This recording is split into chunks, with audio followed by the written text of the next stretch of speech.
Which, Sarah said we're all set. All right. Call the May 19th, I say March, CWP Ad Hoc Committee to order here. And we'll start with a recording notice. Yep. All right, good evening, everyone. This meeting is being recorded and broadcast on the Town of Barnstable's Government Access Channel in accordance with Massachusetts General Laws, Chapter 30A, Section 20. The chair must inquire whether anyone else is recording this meeting, and if so, to please make their presence known. Is anyone else recording this meeting? Lovely. That is the report. Roll call. Roll call. All right, Scott Horsley. I'm here. Brian Hughes. Tom Camberari. He's online. Yeah. On the screen. Oh. Councilor Clark. Here. Z. Crocker. Here. Councilor Neri. Rob O'Leary. Luis O'Neill. Butch Roberts. Here. Glenn Snell. Here. And Councilor Starr. All right, we do have quorum. Sorry, just trying to... Tom, another one online? Tom is the only one online. Councilor Starr did say that he would be joining virtually, but might just be having tech problems. So, when he joins, we will know. Has anyone had a chance to review the April 22 minutes and like to make a motion? Also. Second. All in favor? Roll call. Oh, yes. All right, Scott Horsley. I'm going to abstain because I have not read them. All right, Brian Hughes. Aye. Tom Camberari. Yes. Chris Clark. Yes. Z. Crocker. Yes. Paul Neri. Sorry, he's not here. Rob O'Leary's not here. Glenn Snell. Yes. Butch Roberts. Yes. All right, cool. Passes. Okay, and although we've already had 2 meetings today, we're going to talk about another meeting. Next meeting. We're going to look for a date, Chris? Next meeting I have... Talking a June date. Yep, so June... Let me just make sure, because I made this on Friday. Sometimes they'll sneak a meeting in here. Selectmen's, public... So, if we're looking at June 16th or 23rd, depends on what you're looking to do. The 16th is totally open. There is a community preservation in the hearing room, but that's open. The 23rd is a bit more booked, but the actual selectmen's itself is open. Well, I'd like to stay with the 16th myself, because I'm going away the next week, so. Others? Anybody else? I agree with that. You agree? Okay, I thought you were going to say no. Yeah. 16th, anybody else have a problem with that? Let's do that, Chris. Fine. We can do 5 o'clock or 6 o'clock? Tom wants in. Oh, Tom, does that work? That's good. Yep. All right. So the 16th? What day is that? That's a Monday. Chris, you can send an invite? Yeah. Go. Did you want 6? What do people prefer? Somebody else make a decision. 6. I prefer 6 also. Okay, I agree. 6 p.m. it is.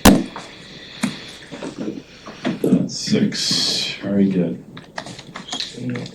6, oops. Okay, so we're going to start, I won't say this evening, but this afternoon, with an update on the watershed permit. I asked Rob to kind of give us a little update. Just I'll preface it by saying we have a CWMP, Comprehensive Wastewater Management Plan, but since then there's a new set of regulations that authorize and require watershed permits. So if you could make the distinction there for us, Rob, and update us on the timing, that would be great. So as Scott said, and most of you probably already know this, so if this is redundant, just tell me. So the state came out with new regulations requiring watershed permits. They're predicated on a watershed plan. The town submitted, was it 23? I think it was 23, wasn't it? It was a year Plus ago. plus. Yeah, so 23. So September of 2023, we submitted for the permit. We're probably the first community to do so. I think we've been told we're the first community to do so, utilizing our CWMP as the watershed plan for the permit. We've gone back and forth to discussions with the state. I'm happy to report that we've seen a preliminary draft of the permit at this point that's gone back to the state for a conversation piece. They're now going to, when they're done, come out and go through the public process. It gets released, the public can comment on it, and all those things. So I take from that things are going well, that it has basically been drafted at this point. As I said, we've gone back and forth a little bit on some detailed parts of it, and I would expect to hear back from them relatively soon that it's out for public comment, etc. What does this cover? The entire town. No, I mean, Who are you talking to up there, DEP? Who are your contacts? So Drew's taking the lead on that. Drew Alexie's taking the lead on that. And so he's the one that we talked to principally, but along the way, we've talked to any number of people in addition to him. But he's sort of been the consistent focal point of it throughout that conversation.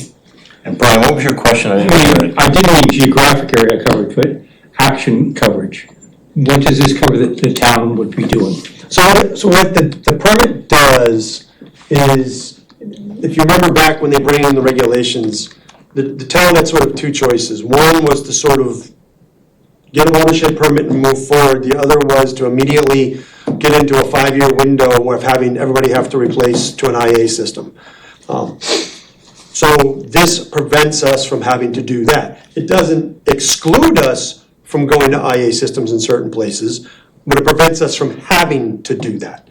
So that's what that does. So we're in the process of that. I would guess, based on the fact we were first in line at the application, and it feels like we're kind of first in line with everything else, that we're probably going to be one of the first ones out. But we'll see how that all shakes out. Rob, I have one question. Does the watershed permit, has there been discussions at all about the fact that we don't have a final disposal site alternative in place? Does that affect? Yeah, so it's all predicated on the CWMP. That's acknowledged in the CWMP. They Right. know that. We have to do 5-year updates as part of that. That's part of those conversations, et cetera. But the regulations don't require that specifically? Nope. Okay. Any other questions on watershed permit from anybody? Do we know, And just following up on that question, does that have to do, Rob, with the fact that, you have the 5-year, whatever, review, and within this 5 years, you're not going to be exceeding whatever the flow is? I would guess that's their reasoning. I don't want to speak for DEP on that, but that would be my assumption is their reasoning. Sorry. so my question is, assuming we get the permit, okay, we don't have to mandate any transition to new technologies. However, what happens to continuing development for Title V systems throughout the rest of the town? Does any of that change, or it's just kumbaya, put them in, who cares? No, I mean, Or is it, what is it? what I think you're asking me, and if I misunderstand your question, please correct me. What I think you're asking me is the conversation we're about to have here. Right. Which is that in the 5-year update, that's why we sent out that statement to sort of start to focus that conversation about where do we allow Title Vs to either be installed or replace other Title Vs in town, and where don't we? Right. That's because we want to take this on. Correct. It's not Not part of the mandated. requirement. That's what I'm getting at. Right, that's why Is, you Yeah, know, it's not related to the permit. right. Right. But the permit eventually provides an off-ramp should a town decide to do that. So Sure. we as a town are gonna decide to take it on, but other towns may say, okay, great, we've done our bit, we're good. If they've done their bit, I don't know, I mean, I can't speak for other. I'm just speaking, kind of theoretically, trying to understand what the permit's doing. So that is our understanding of it. Okay. That's with this conversation we've had with them as we went through the process of developing permits and the regulations, and then now that we're in the permitting process. Again, it doesn't, just to make sure people are clear, it doesn't prevent us from doing anything. It certainly doesn't mandate us from doing something. Right. Tom, are you able to hear the questions and the answers? Can you hear me? You heard that okay? I did. I have to say I was a little distracted by something else I was doing, but Okay, great. You watching the Red Sox, are you? The Mets and Red Sox? The Red Queen goes on the Black King, you know. Sure. Any other questions on watershed permit? So how do changes that we might propose impact the permit? So the way I think that's going to work, and they haven't said it, so that what we are going to do in the conversation we're gonna have here, and the ultimate recommendations that come out of here and that go to town council, are gonna go into our 5-year update to the CWMP. The CWMP is the fundamental document in which the watershed permit's predicated upon. So my assumption is that as that document morphs with time, the permit morphs with it. You understand where I'm going with that? I think that's how that's gonna go. Again, these are very early days of this permitting process, so we haven't seen like 50 of these happen to know exactly how DEP is gonna react to this. But that is my assumption based on the conversation we've had so far, that that's how that will go. Because I would almost think they'd want to review the permit based on any changes that were made to the CWMP. I think that basically because it's predicated on the CWMP, that's how that's going to go. And the permit's clear about so much nitrogen needs to be removed by so much time and things of that nature in it. So I think to some extent, as long as those goals are being made, what we do on top of that's gonna be great bonus, gravy, what are you gonna call it? You know, it's not that. If we all of a sudden radically change the CWMP and say, we're no longer gonna do any of this, we're now gonna do this, maybe that would reopen that, I guess. But that's not been the conversations that we've heard from them today. Probably as long as we kept the same nutrient removal. I think as long as we have the modeling that shows that the nutrient removal we're doing is gonna achieve the TMDLs, then we can move a lot, we can chuck and jive. And that's kind of the conversation we've always had from the beginning, is that, to me, the IA conversation is an and, not an or conversation. You know, how do we utilize them in addition to what we're already doing, with the hope that someday, and if you read the CWMP, the CWMP's been clear from the very beginning. I know this is segueing into the next topic, but the CWMP's been clear from the beginning that the thought process is that all of the alternatives, whether it be a combination of the stuff that Z's doing that we talked about 3 months ago or 4 months ago, or the IA process, or any of the other things that are happening, the combination of all that will make it so that when we get to phase 3, we can really go back to DEP with hard data and say, this is what we're actually seeing in the estuary. We no longer need to do this much of phase 3, relieve us of that portion of phase 3, because phase 3 is the area where it's probably gonna be the most expensive to sewer, because homes are not dense, they're very well spread out. The topography is difficult, because it's a lot of up and down, and all of that sort of thing. So that's been how it's always been thought of and predicated in terms of all of these alternatives and how they're gonna build to relief there. You know, actually, I think Butch's question is an interesting one, because if the CWP has 5-year updates, and that's what we're doing here, but we're also applied for a watershed permit, which might start next year. So I can envision a situation where 5 years from next year, we'll be doing an update on the watershed permit, and then 2 years later, we'll be doing the 10-year review on the CWMP. That sounds pretty illogical to me. Yeah, no, I think we'd probably have a conversation with DEP. Yeah, we should get clarification whether this gets folded into one. Again, I think other than what happened a long time ago with Pleasant Bay, Yeah. I think we're probably one of the first ones out of the I think chute. you are. And so, We are, yeah. I think there's things like that That'd be a good question to get clarified That with need to get DEP, just so talked we're through. not, because we're gonna be doing, otherwise we're gonna be doing 2 different 5-year reviews, 2 years apart. Yeah, and that wouldn't make any sense. And how does any of this dovetail with the lower cost borrowing that's possible because of water usage, or doesn't it? I'm not sure I The understand the conversation that question. we had before, which was, expanding territories and being able to have a certain amount of water usage allows you to borrow at a much lower rate, right? Something this town hasn't done, but we're going to do. Are you talking about the 0%? Yeah, Oh, okay. Net zero. So the net zero part? Yeah. That's much of Growth neutral was what the. Yeah, that's a growth neutral conversation. Okay, so I don't think it, I don't, Not It's not based on water use. yeah, they're not related okay. and stuff. Yeah, the permit, it's It's not. input, it's not output. Yeah, they're just two very different things at this point in time. And I think town council, someone else may have a better idea. Actually, Chris, you may know. You guys are taking up growth, the 0%, the Flow neutral. flow neutral, like in the next meeting or two, aren't you? It's in the queue. We Okay. got a lot of stuff that got. Well, yeah, you got all ops budget's about to hit you guys pretty hard. So, and our last Thursday's meeting, we had to dump a couple of agenda items because the meeting went late. Okay. So I don't know the timeline. I'll check with I President. just know from Taylor. watching one of the recent meetings that there seemed to be genuine interest on the council's part to take it up, so I don't think it's gonna, Sure, especially language if it's too. gonna. I mean, I I guess think the plan logically, was the it seems first to me it read in early June. Oh, yeah. Plan was the first read, but based on what happened last week, that may adjust. Logically, I might have thought it would be connected, water usage and water, water in, water out to me is connected, but I guess it's not in this case. So the permit itself does not say anything about taking water out of the watershed? no. So my, And if go ahead, I yeah. can interrupt, to echo what Dan said, a first read isn't gonna take any time. That doesn't chew up the evening so that, I don't think that's at risk. It's just when we actually have discussion. Thank you. So, I'm sorry, Chris. So, Rob, my only sort of concluding comment, I'm surprised to hear that DEP is not pressing us more on the disposal, because in other towns, they've been very pressing on that. So somehow they're giving Barnstable a break, which is, I guess, good for the flexibility, but I'm surprised. So you feel you've got some pretty good clarity on that? They'll issue a permit even though we don't know where the wastewater's going? I've seen an early draft of it. Okay. So, They're done with it. yeah, well, I mean, It's really up to us. The next step is to do the public outreach. Yeah. well, I don't know, I've not been told that we can do the public outreach yet. They were clear last time not to do any public outreach until we got told otherwise. On the, So I'm let's talk assuming- about on the disposal options? No, on the permit On itself. the permit? Yeah. Well, we're gonna talk later in another session about the disposal, so we can postpone that conversation until then, so.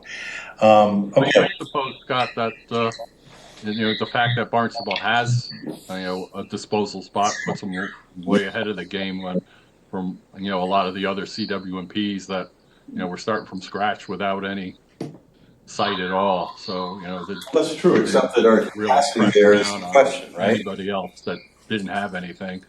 And so Barnstable has one for sure, but it's somewhat problematic for the future. But has a capacity for the time being, I guess. Yeah, I mean, I recognize this is a challenging issue, and I, for one, am interested in this conversation because this is a big deal. And it could go, I think it has some pretty big ramifications, not only cost, but as we were talking, what we do with the wastewater, that's a pretty big discussion, so I think, to the public. So Well, we I know what we're certainly doing think with we the should wastewater. get, what's that? We know what we're doing with the Oh, no. wastewater. I'm talking about the disposal option. I'm just making a sorry? fine, I'm putting a fine point on it, Scott. We're treating the wastewater. Right, my only question is, I mean, you know my question. What's coming out of the plant, we're What do we looking at do with it the as a treated resource. wastewater? Right now, we don't have it decided on solution, correct? We were working our way through that right now. No, I understand. I'm just saying, I think this is an important discussion.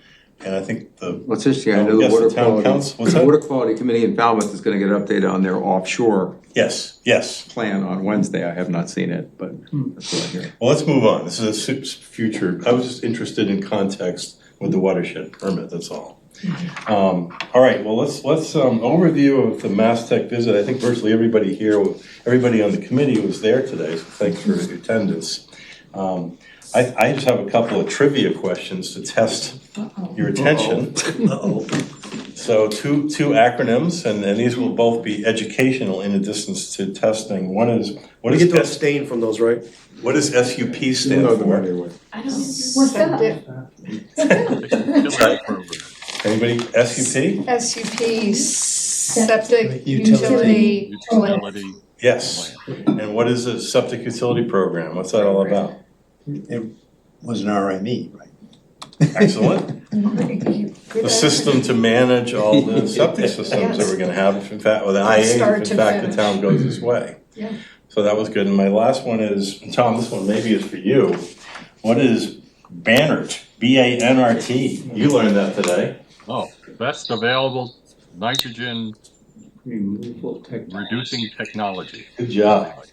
And I just want to highlight again that DEP has communicated several times to me now the new name for EIAs is nitrogen reducing septic systems. For this month, wait till next month. And it references right back to Barnett. There he is.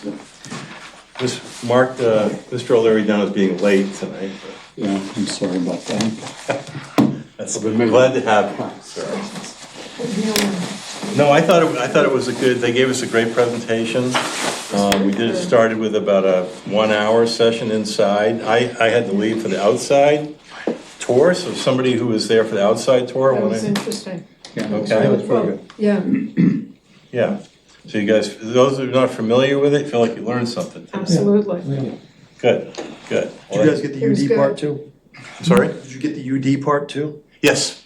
Some guy by the name of Horsley gave Yeah, some the Brian kid, I presentation. don't know who that guy is. Losing you too. I thought Brian did a good job. I'm very heartened to hear about how seriously they're taking that issue and pushing it.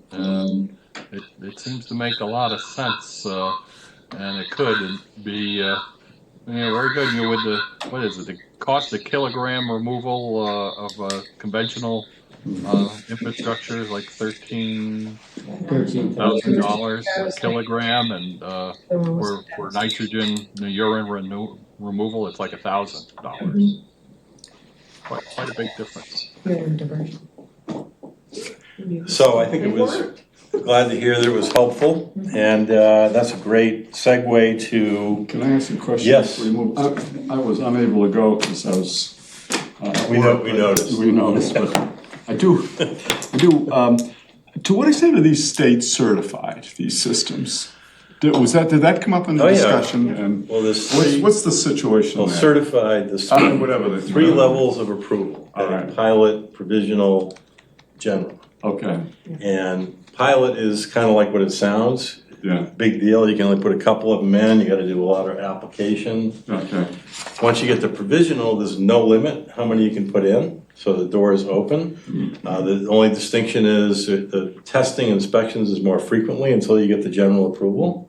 And then okay. general approval is all of the above plus less testing and less inspections. If anybody wants to add or correct, that's my quick summary of the three levels of approval. Okay, and where are they? Where are the So systems on those? back to Barnes, which is, I asked this question there today, which is interesting. The state has put, I think, 5 technologies on the best available nitrogen reducing technology list, which they are saying are the ones that are approved.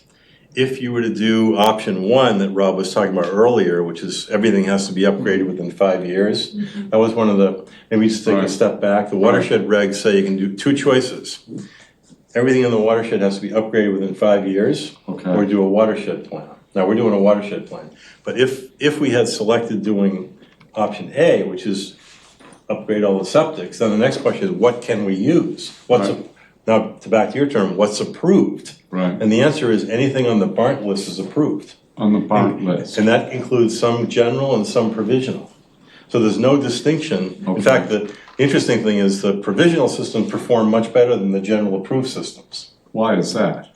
Because they're newer. They're newer technology and they're not as far down the list, but that's why they approve them. Is nitro and nitrex on it at this point? Nitro and nitrex are both provisional. Right, but are they on the BART? Oh, yeah, both of them are, yes. So Interesting. how Yeah, long are these? right. How long are these? In terms of the process of these moving from pilot to provisional to Highly general? variable. I mean, nitrix has been on there for a very long time. How long is very long? 7 or 8 years. Oh, geez. Yeah. Okay. Nitro is moving much faster, and that's because they've got, I mean, you require, there's, one of the requirements to go from provisional to general is 50 systems in the ground for 3 years. Okay? The Nitrix whole 50. Sorry? Pilot is up to 12 or 15 for 2 years. Right. Then you can move to provisional, for which you have to have 50 operating for a full 3 years, full 50, before you can move to general approval. Before you can even apply. So for instance, we think that the nitro system is within a year, plus or minus, of being generally approved. And then that would be the first highest performing system to be generally approved. Nitrix is provisionally 2 or approved, 3. but there aren't very many of them. So There it's gonna be certainly a long aren't 50, time. there's Oh, I see. less than a dozen, Yeah. there aren't many. Yeah. So that's part of, I think it's where a we are. great question, Rob, and I think the important thing is, the important reason why DEP decided to list them is because they believe these are the best performing, reliable, approved systems, even though they don't have general approval. They wouldn't, I mean, think about it, why would the state allow a town to put in hundreds of these systems if they weren't approved? So your term approved is kind of a general term, there's three Right. levels. Right, got And it. the BART list allows the upper two categories, both of which are approved to go in as part of the watershed plan. yeah, but I think this is part of the problem and the nuance is the bottom line is I don't expect boards of health to mandate Some boards of systems. health, some boards of health.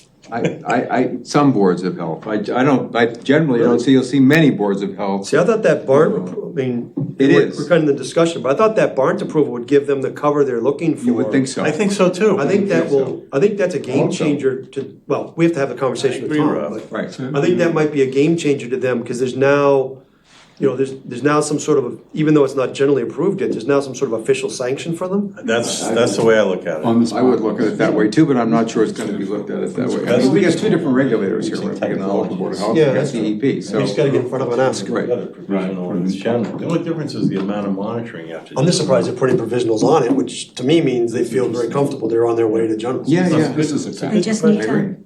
Well, I Say, did, Scott or Zay, do you know what the provisional approval is for, what their effluent, is, permitted for? Is it Yeah, well- 19 or 10 or is it 5 or So, 3? for which ones, Tom? Well, the two top ones would be nitro and nitrex. Okay, so Look below 10. it's 11 and 10, but recognize those numbers only relate to what they applied for. Has nothing to do with any monitoring data. It has what they thought they could achieve. So nitro said 11 and nitrex said 10. Yeah. It's always perplexed me that nitrex has been around for, 10 years and never grabbed on here in Massachusetts. I think it's used pretty broadly in New York, but it's Well, the most common. It's really cluster systems. Long Island is the Fuji system, which is not even in our system yet. Thousands of them, literally thousands of them in on Long Island. We talked about this today at the meeting. Their cost is $30,000 for a full Fuji system. They are 100% paid for by government. In fact, in Suffolk County, they give you two choices. You can put a new, they don't call it Title V, but a Title V system and you pay for it. Or if you put a Fuji in, we'll pay for 100%. So homeowners are putting these in and they're putting in thousands of them. Where are they getting that money from? Most is coming through a Sales state tax. Z, do you remember the It's a financing? sales tax. It's a sales tax. And remember, Suffolk County is all of Long Island. So, and there's a lot of people there. Yeah. So the numbers are big quickly. Yeah. They're doing What do they 5,000 a in- year. Like, what's the footage from a wetland they're putting them in? Or is it just like it everywhere? Pretty much everywhere. In fact, the other thing we learned from Walter DeWittiak is the guy we talked to who worked for Suffolk County for just 30 years developing the program. And now he's at Stony Brook, very knowledgeable about the whole program. So we had a 2-hour call with him a week or two ago, went through the whole history. And what was your question again? Now that was my I was problem. wondering where, they put them near bodies of water Yeah, first or so everywhere? the county, which is we operate by towns here, in New York they do it by counties. The county decided that they created this fund through the sales tax, which was a huge amount of money. And they decided half the money's gonna go for sewers and half the money's gonna go for IA. They made a policy decision. Interesting. On the technology. Yeah. So they created this huge funding source through the sales tax because they believed that in the less dense areas, the IAs made more sense. They just made that policy decision and that's what they're doing. What was their, do you know what their less dense? I don't know. It's a good question. I don't think we heard a density. No. They'd Now, why is identify that areas just system like we not did. showing up at Well, the we site talked- here, and why is it not? These are great questions to get into the next. I'm sorry. These are good, no, these are good, these are good. So. I didn't go today, and I had a good reason, I was working, you know, so. No apologies, no. So I think the answer is the Massachusetts approval system for pilot provisional general is quite rigorous, which is probably a good thing. Yeah. And I've heard, gee, you probably know more than I do, $1 million plus to do the testing, to get into the program.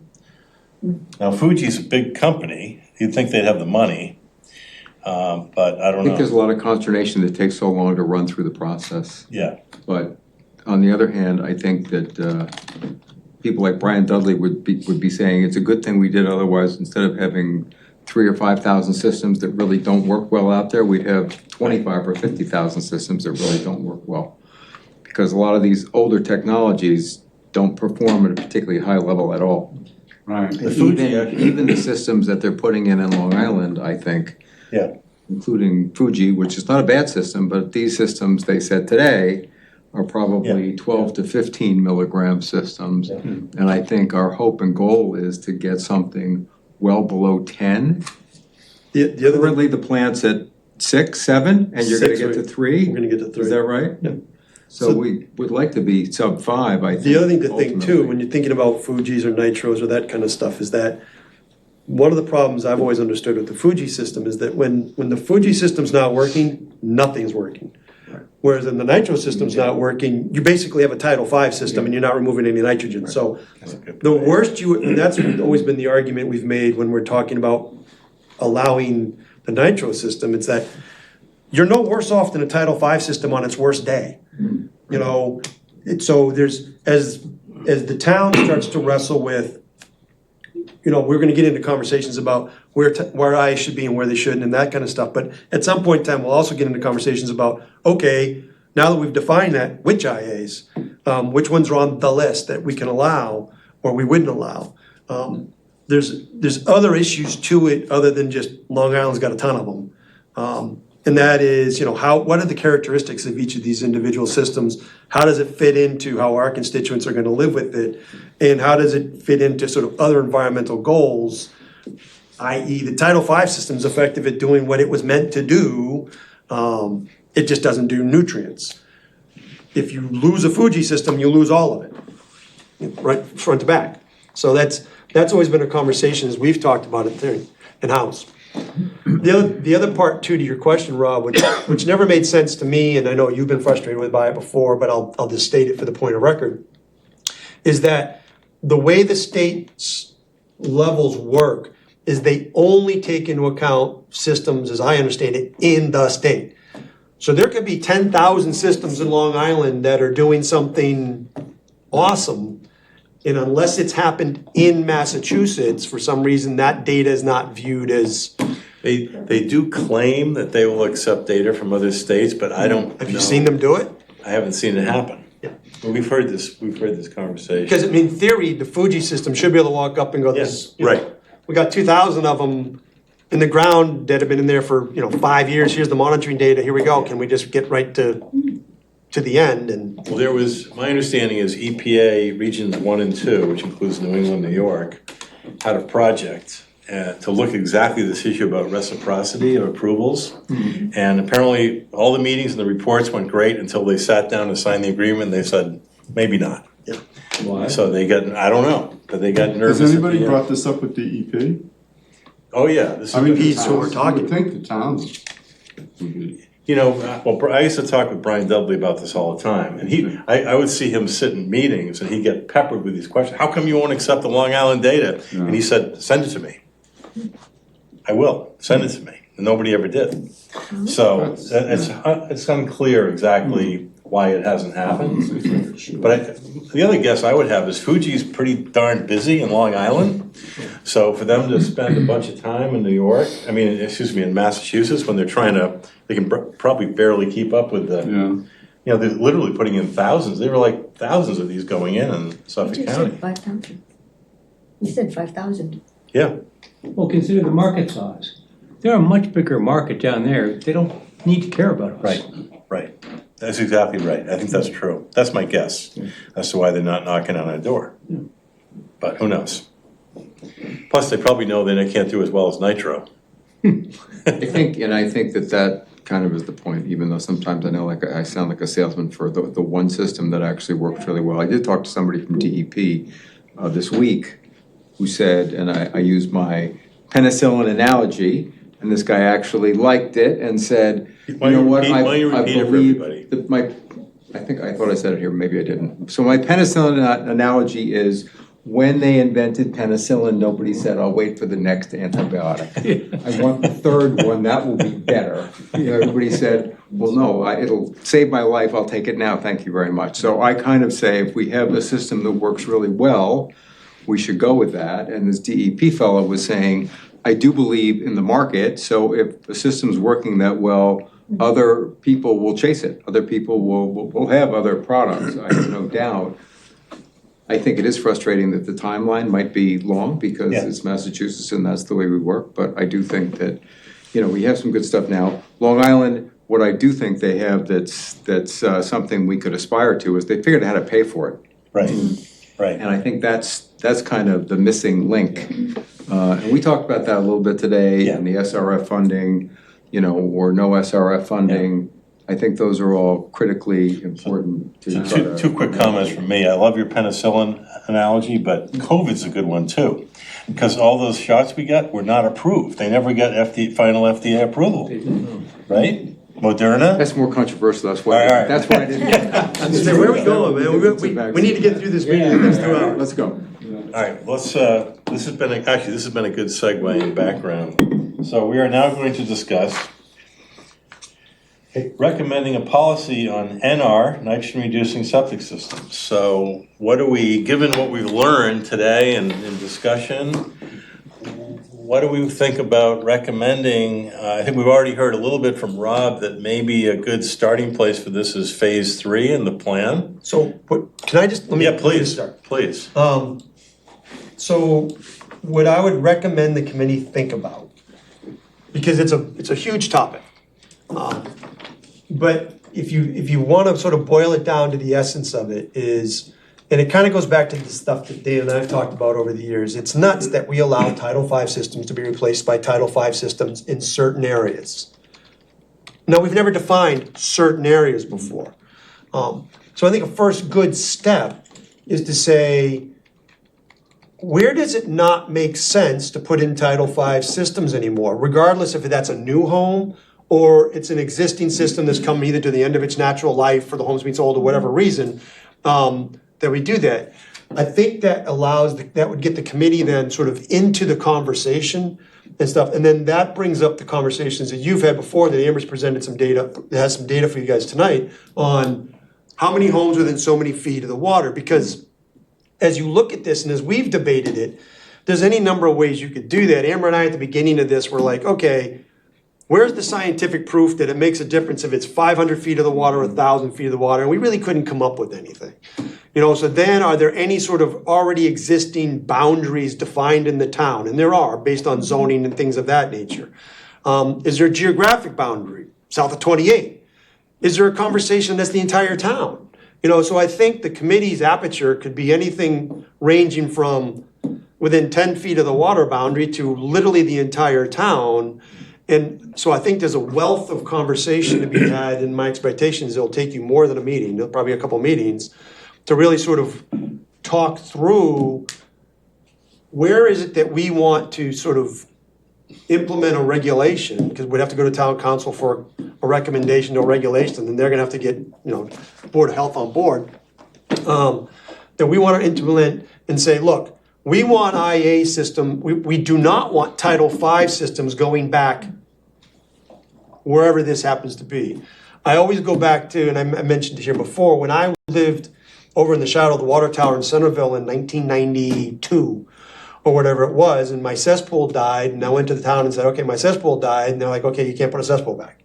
You gotta put in this thing called a Title V. I'm like, why? It's more expensive. It's like, sorry, man, you can't put in a cesspool.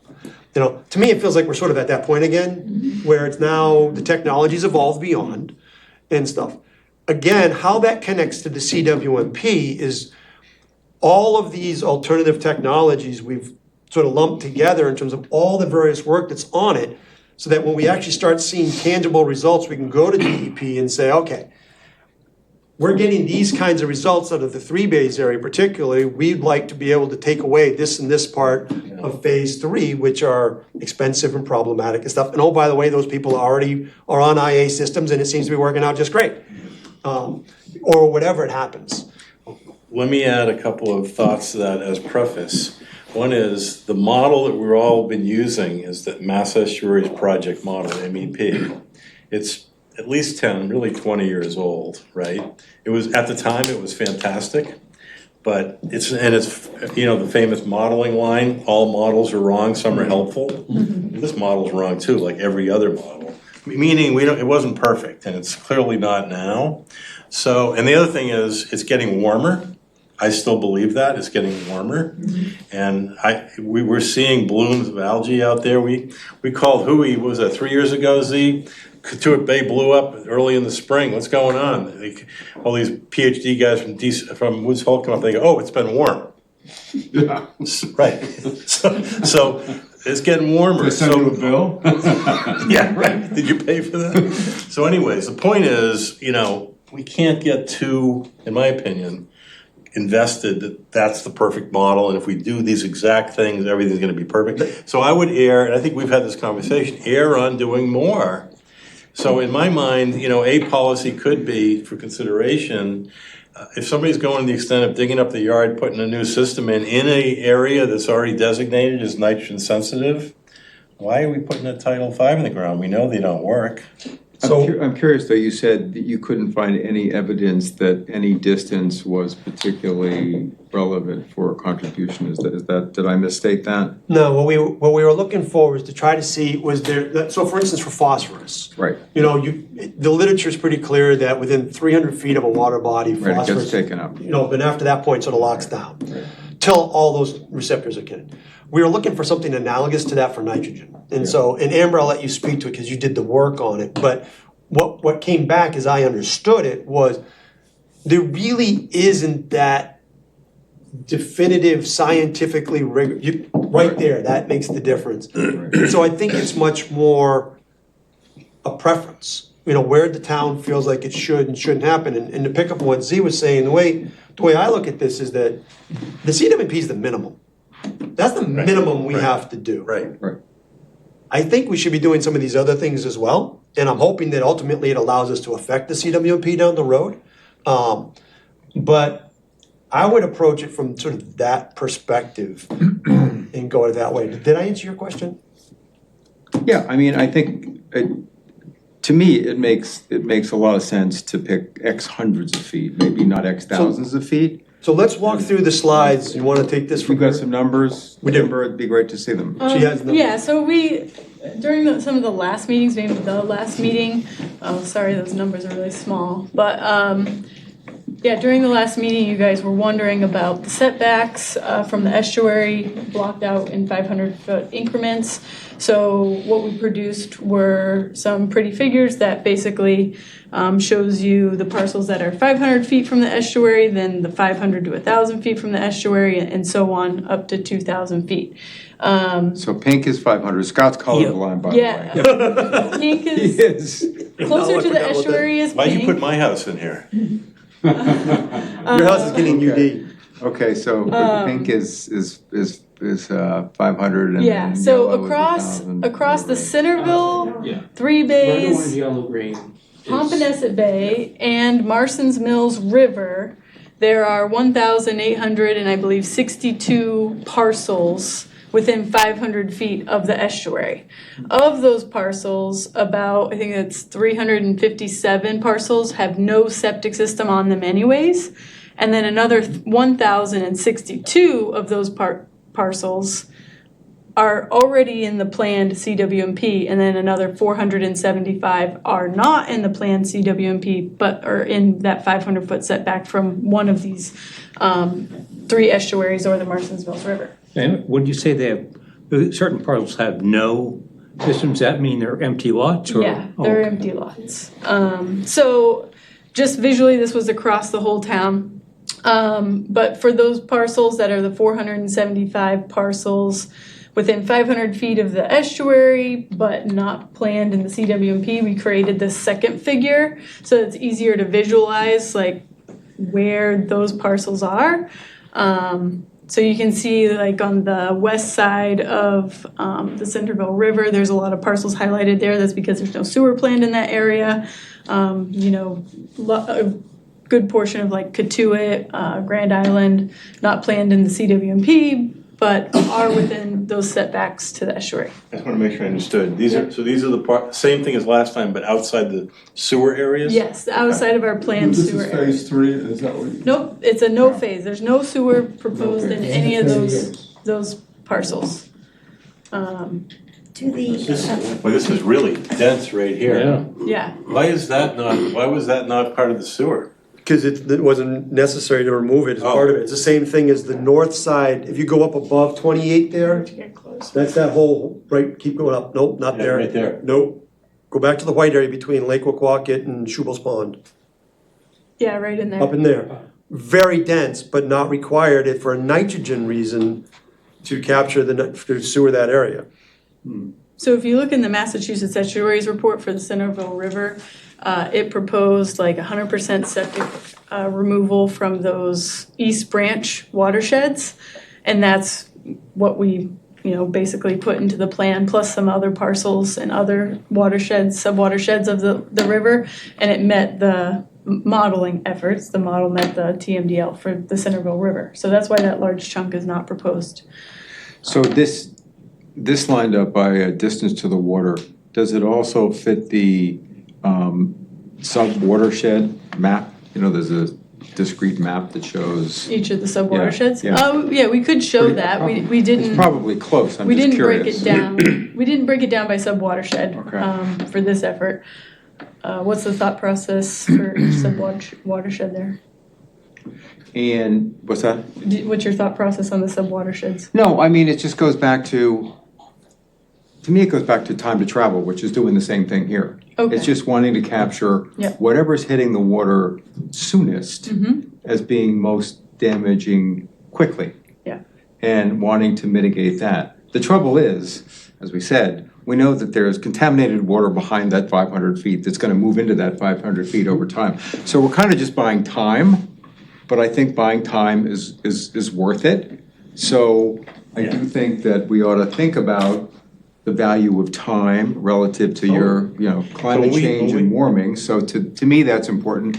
And if we do that, then I think we have some tools to do that. I think that the interesting thing about phase 3 is if we look at that, I've always thought we've done some work to say average age of the home there is 1975 plus or minus. Those systems are gonna fail, 80% of them within the 20-year time before we even start sewering. So why not mandate upgrades within that area, like starting as soon as we feel we have technology that's available that can do it.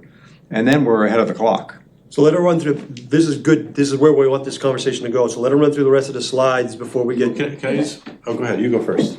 question for those pink parcels that have no septic, are some of them Developable. parcels with cesspools?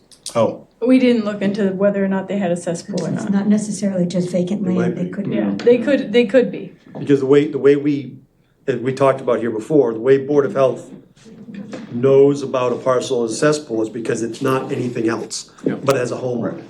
So it's possible that it could be that. I just want to make two comments on the timing thing, because when we talked before, the only science I see about these businesses is timing. I think time of travel, I think that's important, and I'm gonna keep saying it, because I think it's important.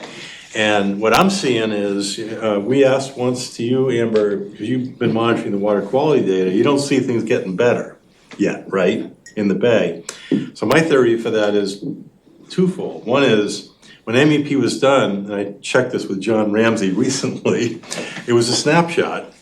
All the assumption, one of the assumptions of the model is everything there was already contributing to the bay, and is not true. Some of those homes were built in the last 10 years and they're 30-year flow time.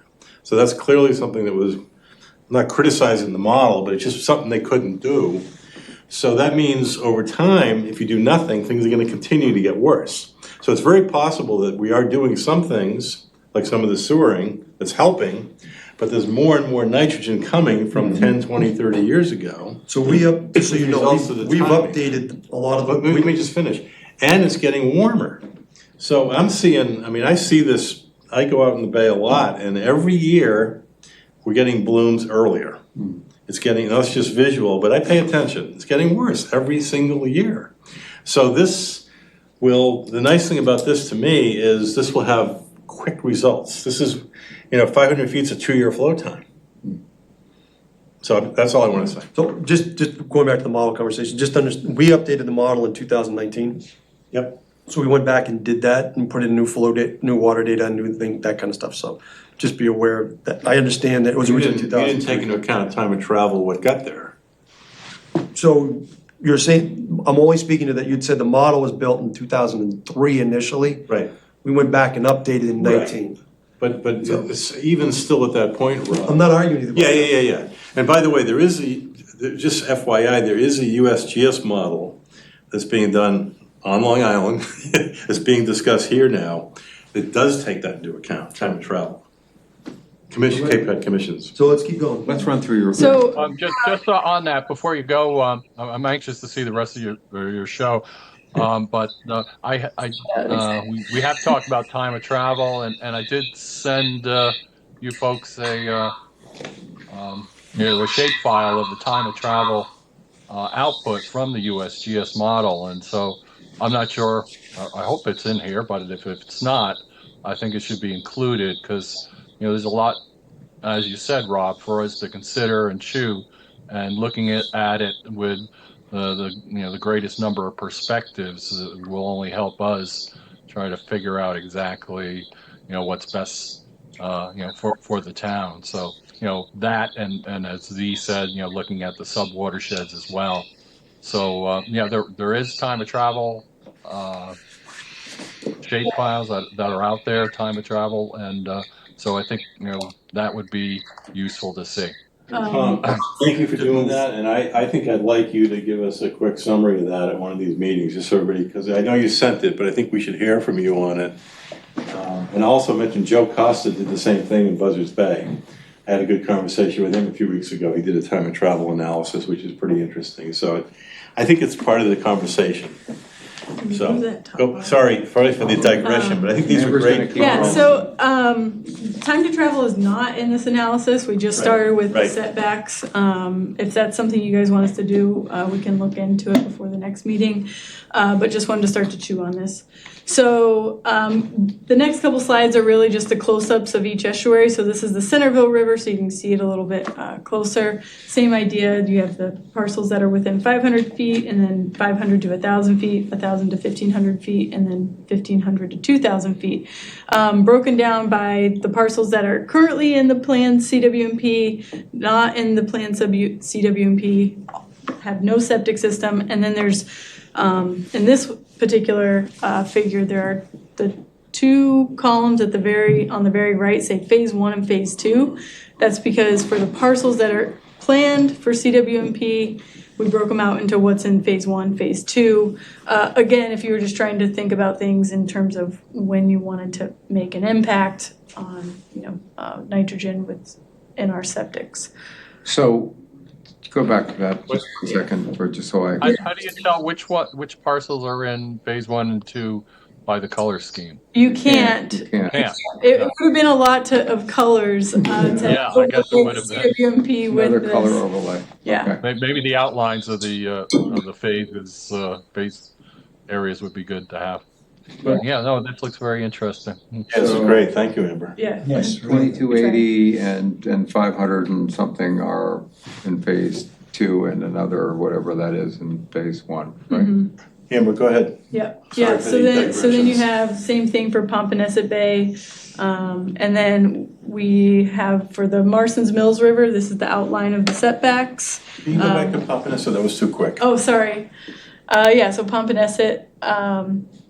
So if you're aware of where School Street kind of crosses into Mashpee, that's the top end of Shoestring Bay. So that's where the setbacks stopped. Now, while we're on this, just if I may, to interrupt again, there has been conversations, Z, you probably know more than I do, about connecting to Mashpee, which is no I think longer, it's not Rob, you know possible, about it. right? That's a no-go, right? They took it off the table. Can't be done, right. They took it off the table. What do you mean connecting to Mashpee? Well, We had a conversation, so, Line right there. yeah, so we had a conversation, must have been, what, about a year and a half ago? Yeah, I think it was, yeah. It was about a year and a half ago, we had a conversation in Mashpee, and at that time, there was interest. Gary Markowitz has taken a big lead on this because he's passionate about Shoestring Bay. So we've had conversations with Mashpee, and at that time, there was some interest about, do we go into partnership with Mashpee, collect sewer in Barnstable, and then pay Mashpee to treat it, because they were gonna have a package plant nearby, or they were gonna have a plant nearby to there. What came back to us after they went and looked at that is the same problem everyone else has, is that we can't handle the amount of flow that would come to us at that point, so they're no longer interested in that now and stuff, so. But that's what that conversation was, and that's where it ended up, where does Scott go? So you might notice on here, there's like a lighter, it's actually slashed hash green lines.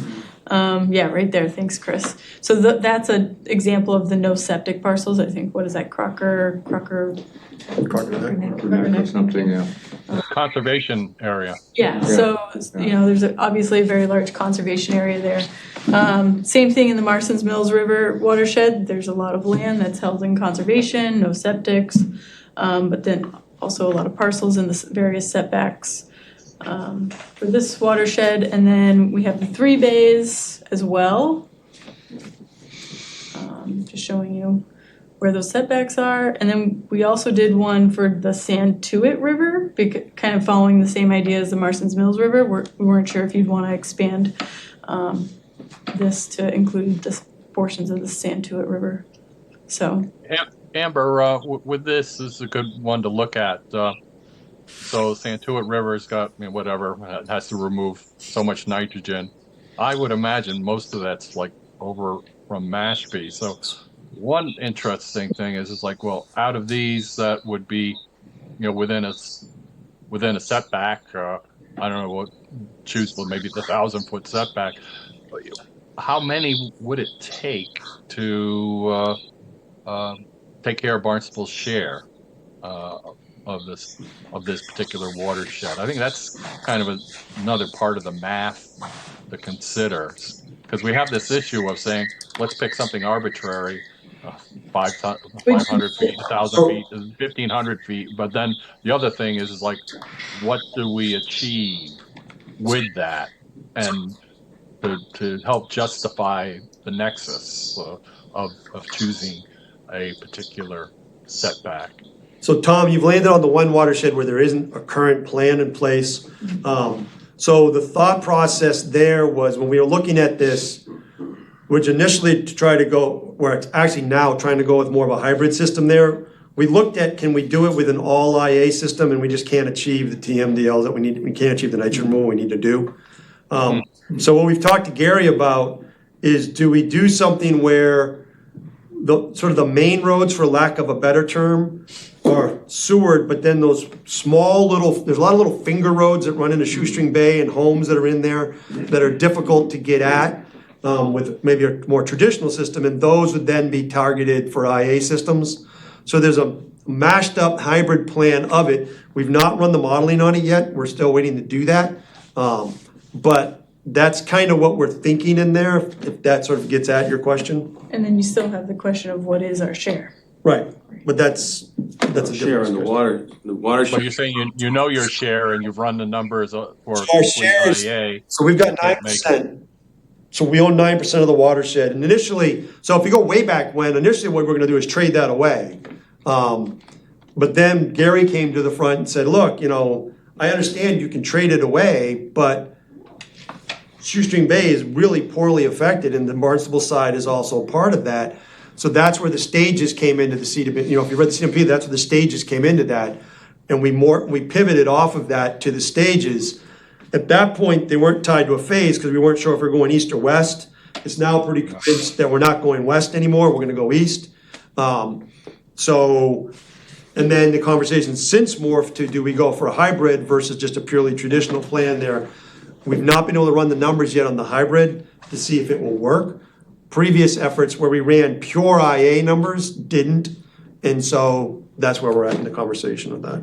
Rob, on those PRAs, what were you assuming for effluent on I'd that? have to go back and look. I think we looked at it at 10 and at 5. Are those all your slides? You have more Okay. slides? Yeah, so we just had one more slide here that gets a little further into the data. So this has, for the 3 bays estuary, still breaking it out as each of the setbacks, but giving you what the wastewater flow and the nitrogen load is associated with the parcels that are, throughout the setback, or just associated with our CWMP or associated with the non-CWMP areas. I wasn't sure if this was gonna be helpful for tonight's discussion, but I wanted to present it just as So a, if you look at the 500 feet, that's a big number. for nitrogen. what's the Yeah, it's in difference? grams per day, so, It's still a big number. CWMP, non-CWMP, what do you mean by that? that goes back to this. So this was all the parcels, but then if you take out any parcels that overlap with our CWMP Okay, so go back to the plan. table then? Yep, So you're saying that, this is only the parcels that are not sewered? Those are the parcels that will ultimately be sewered. The Is- non-CWMP are the parcels that will never be sewered as of now. And I'm still confused. okay. Yeah, no, it's So, it's okay. I just wanna make sure I get this, so that implies to me you're building a sewer here. So right now, as we have it planned in the Yeah. CWMP, there are a lot of parcels within your setbacks that are planned for sewer. So And when that's you the, tabulate these, are these Yeah. parcels that would be sewered or not? if we make it all the way through our current planned So CWMP, this one, they are not sewered they will never be sewered as part of our in current. this scenario. So Yes. this is, As in- okay, so that's, I was Yeah. mixing it up. Yeah, So in this one, this would be trying to solve the problem without the sewer. right, Okay. So this totals 25,000? yeah. That's enough to do it, isn't it? Well, but it's grams per day. Grams per day. Grams per day. So convert that into So, Oh, the TMDL numbers So or the- whatever. you want to, what do you want to know? Hey, Kilograms? 25 kilograms per day? You want to be, Huh?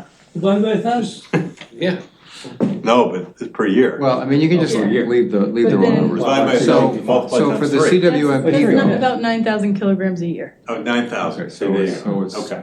not quite 50% of the number. Yeah. But those are not sewered because they're outside the watershed, or the CWMP obviously takes out enough to meet Right. TMDL. So, And so, Probably also in water, like in sub-watersheds, for instance, Grand Island's in that, where it's a direct input, so it doesn't have, it's in a sub-watershed that doesn't provide you value. Or you're not gonna provide the sewer onto. well, and as part of the Massachusetts Estuaries Project, when they did the scenario modeling within the report, it basically said everything upgrading of North Bay, right? So the North Bay watershed, that's where you needed to focus your nitrogen removal compared to your efforts in like the deep of Katuitt or Osterville wasn't gonna have as much of an impact because that nitrogen is already being flushed so well with Nantucket Sound. But the ironic and interesting change there is Scott's, admittedly just observational view. Katuitt Bay has been worsening, markedly. I mean, there's no doubt about that. It's changed. And so it's no longer, in my mind, it's no longer just North Bay because North Bay is bad and everything else is not that bad. But actually, it's creeping bad almost everywhere at this point, right? So. and that's what the MEP model doesn't have. It doesn't have time in it. Right. So if you add them to do a scenario, that could take into consideration time, and you took care of those pink areas with IA systems, well, you would see kind of an immediate reduction, I would imagine, in the water. Not all that it needs to be, but there's something about that logic that the MEP is just a static model with no time. So let me try to say that I'm not being critical of MEP at all. I love Brian House, one of my heroes, for sure. I dedicated a recent report to him. Love the guy. However, I did talk to John Ramsey recently, correct me if I'm wrong, Amber. The model was calibrated, the water quality data in the bay, with the load coming from the map of everything that was there on the map. And what was really getting into the bay was a subset of what was there. Is it following me? So some stuff is not flowing in? So in other words, there was the actual nitrogen coming into the bay when they did the calibration was a subset of the development that was in the watershed because it hadn't all gotten there. Will. I think I would will. I would describe it probably differently. Okay. Because they collected data, right, on the hydrodynamics of the water flushing in Yes, and out oh, of the absolutely. bay. That was great. To Yeah, understand yeah. how long it takes for a parcel of water that enters any part of that estuary to exit the bay. They collected a lot of water quality data. And then they also applied a number of nitrogen loading factors to every single parcel within the watershed. So with the watershed analysis, they said, based on our factors, the load to the estuary is X. And then with the hydrodynamics of the estuary and running it through their models, the model says the nitrogen concentration in your estuary is this. Right. And then they looked at the measured data and Right. do They they tried to match do it. they match? Right. We should talk Yeah. about this. So anyways, it is a calibrated model based on measured data. I'd like to talk to you more offline just because this is the and I'm just not sure which way it goes because I get very confused by it. Okay. But it is a pretty significant difference. I'm curious at looking at it a little differently, and that is, let's just say that we pick 500 feet, just for argument's sake, okay? And then my question is, so what are we telling the world about 500 feet? Do you have X number of years? Are there certain conditions that trigger an upgrade? That's the next Do you question. Yeah, but I think it's relevant Yeah, to it figure is, out it is. the numbers, and Timing, when? especially, So what I propose to the committee You know. to think about is back to what I talked about when we went from cesspools to Title Vs. You know, I think that model exists now, which at that time, if I remember correctly, it was if your system failed, or you're selling your house and you had it out of an illegal system, i.e. if you're still in a cesspool for some reason at this point in time in life, or, you know, any of those other natural triggers, then it would go forward, which is alternative to what, like the watershed permits perspective, which was everybody within 5 years, regardless if you put it in last year or 75 years ago, it doesn't matter. You know, so I would argue as the committee thinks about that it would sort of think about it from that perspective, and maybe to use because you guys are much more conservative than I am in the sense of you're trying to stay tight. I would just say everybody, but that's just me. You know, but the reality of it is, if you want to utilize your 500 feet, 1,000 feet, so maybe it's if you're within 500 feet, you're going now. You know, or the next 5 years, and then anybody after that is within natural lifetime of systems, or, you know, those are all conversations.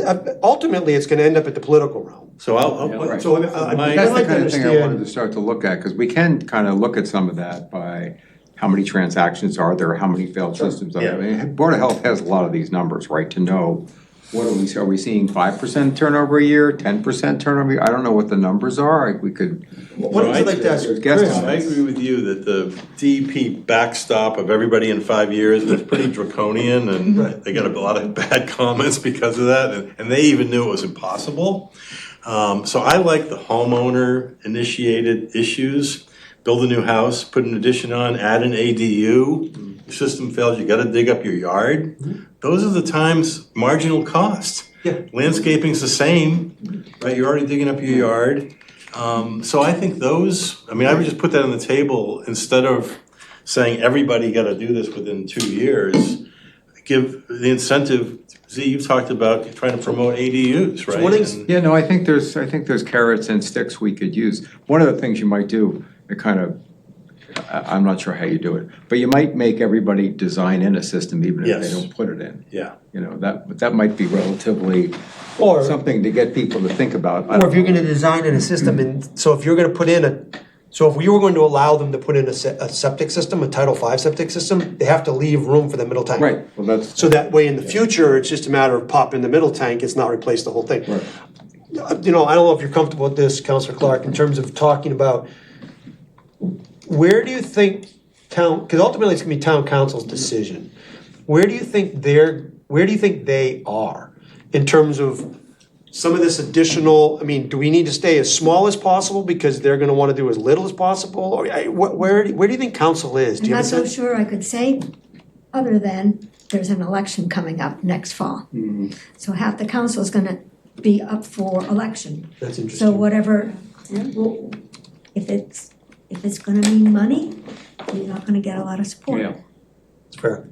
And once November happens, now by the time this committee matures its discussion, you'll have a new reconstituted council. Well, we're coming to the council in September, so it'll be before the election. Then that's risky, because people aren't gonna wanna tax their constituents. I mean, quite frankly, we saw, from my perspective, I'm speculating here, that when there was discussion about the hookup and the recommendation for the price per household was 17,000, and counselors, one of the counselors knocked it back to 10,000. I think that was a political decision. Yeah. It was an election year. Of course it was. So I'm just saying that Well, that's good advice in the sense that as we're looking at, because I would be much more like, for everybody, but obviously that won't survive the day based on that conversation, so. Well, it's also something, sorry to jump in, but to consider, because then you're also gonna have to educate potentially a new council on all of these issues as well, so it's kind of, it's a challenge on both ends. On the politics and the costs, is there any reason, if we propose something like this, 500,000 feet, is there any reason why the cost share and the cost of the homeowner can't be exactly like a sewer hookup? Meaning heavily subsidized by the town, so the impact, because a lot of people presume if you go. Remember, that will be on on-site- top, so just to devil's advocate, Yeah. that's gonna be on top of the 1.4 billion they've already committed. Well, not committed, but the 1.4 billion that's on the books now. So, Well, not necessarily, because you're gonna, if you roll back and said, no, we're gonna, phase 3 is gonna be IAs instead, it's gonna be. but we don't know, the we mix is can't gonna- promise that yet. I know, but that's part of the 1.45 billion, Oh, it is, but so. and it may materialize to that, we just don't know that yet. So I would argue from a council's perspective, right now, it's, any amount of town subsidy of them, if they're allowed to happen, and I thought there were some issues with that, but if they're allowed to happen, it's coming out of, on top of whatever they're doing already, that will be a part of that conversation. Would you be subsidizing homeowners, wealthy homeowners? In other words, if they're within 500 feet or 1,000 feet, they're the wealthiest people in town. Possibly. You see, I mean, that starts to raise a whole nother issue. How do you parse that? I don't think you do, not well. Well, but there's, but that's where I think it gets interesting, right? Because you've got the tax credit of $18,000. Yeah. Now, that's a regressive tax, so it's really gonna benefit just wealthy people, people making more than $95,000, right? But it's also, to me, an interesting trigger, because you could identify who within these areas of 500 feet actually, is a resident, could get that tax advantage, and figure out what that could mean and incentivize those people to change over somehow. You know what I mean? Now you're taking them potentially out of phase 2 or phase 3. This is part of, I think, the complicated question of how close to the sewer in terms of time do you exist before you say, no, you're putting in an alternative septic system, and then do they get credit for that? Or is it the sewer comes 10 years later and you have to hook up? I mean. That's all part of this conversation. I know, I think. We were talking about it today, and we said, if it's 20 years, it's easy. If it's 2 years, it's easy. It's everything in between that's gonna get great. Right. Yeah, and that's one of the biggest challenges as a communicator, because that is the largest fear that we hear is, I don't want to be forced to put in a system and then be forced to connect to sewer. It's a lot of cost. In my mind, there's kind of, it may expand and contract, right? Because the more people that switch over, may actually mean that the territory has to expand to get to the same net reduction, right? If you believe that the IA only gets 90% or what have you, instead of 100%, you're dealing with that change, right? I mean, I think that that's the way you have to think about it. But these are all the topics that this committee, this is exactly what we want to chew on. But in my mind, there's no reason that you should be forced, if I've got a system that gets me to 90 or 95%. The only reason would be, To hook up. so here's as I'm thinking about it, the reason, so what you're proposing is, all right, you're 10 years away from having a sewer arrive, your septic system just died. You're no longer allowed to put a Title V back. You already have 10 years on that system. We won't make you hook up, though the sewer will be out in front, so you won't be paying your betterment until the natural death of that, which is the 20-year point. Where that would bite, in terms of us, is that, back to the watershed permit, is that it talks about there's X amount of nitrogen removed by year 10, X amount of nitrogen removed by year 20. So we've committed to, we'll have 80% of the nitrogen out of the system by year 20. So were that not there and were time more fluid, then that would be easier, because then it's just a matter of, okay, instead of being achieved at year 20, it's now achieved at year 27 or whatever it would be. I think that's what we would have to think about and look at if, for those kind of policies. Again, none of this is a no, this is all just, it's good discussion. I think we're gonna spend 2 or 3 meetings chewing on these very topics. But that's what I would think would be the downside of that approach. It makes sense in a lot of other ways, I acknowledge that. That'd be the only thing we'd have to think about and look at. Because then you would end up having to do more sewering or more something else to offset that nitrogen to still achieve those goals at those times. Louise, did you want to jump in earlier? I thought like you were trying to get in. Processing this. Okay, sorry. So Rob, a question, procedural question, point of order. How do you recommend that we make decisions on making recommendations?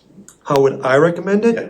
So there's a couple different ways we can do it. So last time when we had the RAC, what happened was the RAC sort of chewed on things for a while, and then ultimately what came in is we came in with recommendations, said, here's this, vote on it. What do you think? Yay or nay? Here's this, vote on it. What do you think? Yay or nay? We can certainly do that again. I wanted to at least start this with more of a broad general conversation and let So can I, some organic stuff happen. can I try a couple straw poll questions to the group? Sure.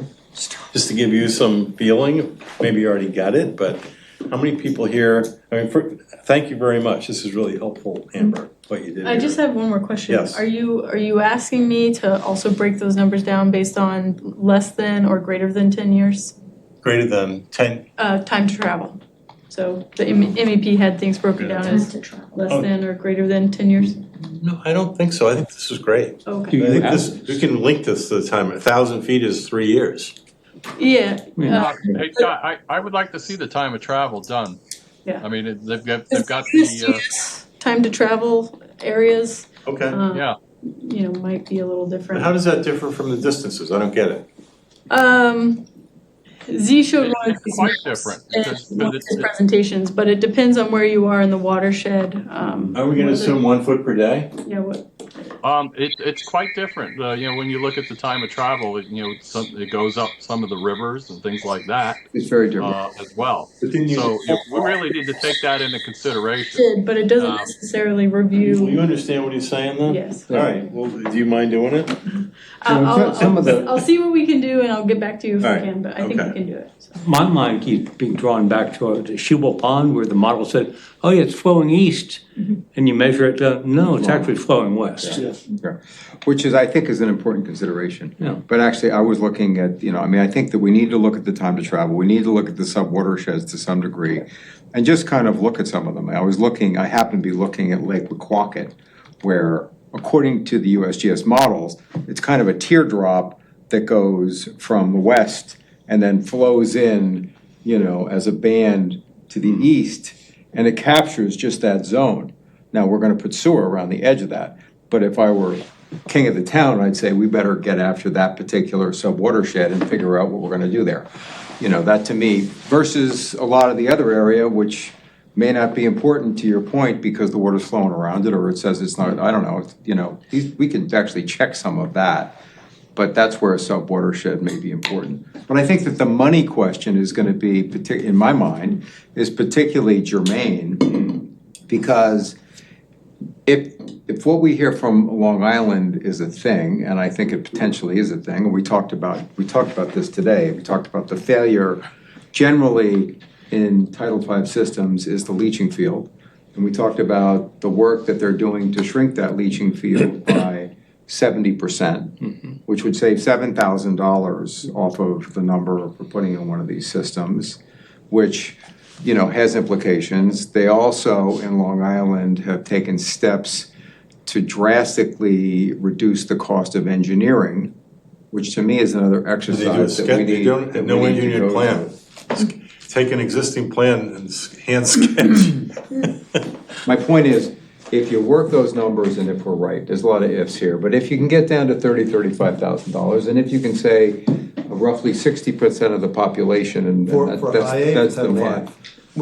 Which cost are we For talking an about? IA, okay, call it 30, 35, I don't care what number you use, but if you then say, as a resident making a certain amount of money, you get an $18,000 tax credit, that means potentially we're haircutting it down to a pretty relatively inexpensive number compared to municipal expansion, which is so expensive. You know, I mean, I think that's an important thing we gotta figure out how to balance. We think about when we flipped from cesspools to Title Vs, that was just a requirement.